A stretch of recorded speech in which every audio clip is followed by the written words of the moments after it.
Европските лидери без договор околу тоа кој ќе биде наследникот на претседателот на Европската комисија Жан-Клод Јункер.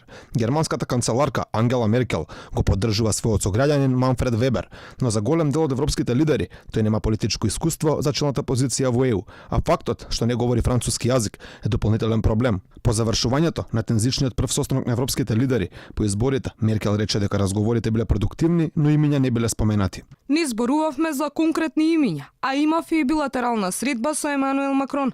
И добро е познато дека него поддржува системот на прв кандидат, но сите мора да ја прифатиме ситуацијата каква што е.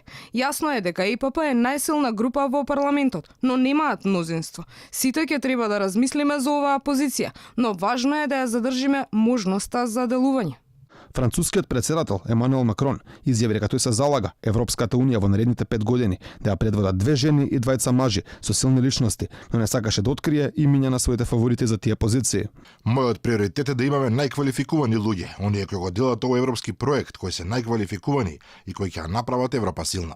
Не сум како оние кои сакаат да избришат конкуренцијата со цел да имаат лидер на комисијата, некој кој нема да може да ги засени лидерите на државите и владите. Потребни ни се силни лидери со силно искуство и легитимитет. Во игра се главните фотели на европските институции, претседател на Европската комисија, на Европскиот совет, ЕУ представник за надворешна политика, претседател на Европската централна банка, и поради тоа работите се скомплицирани.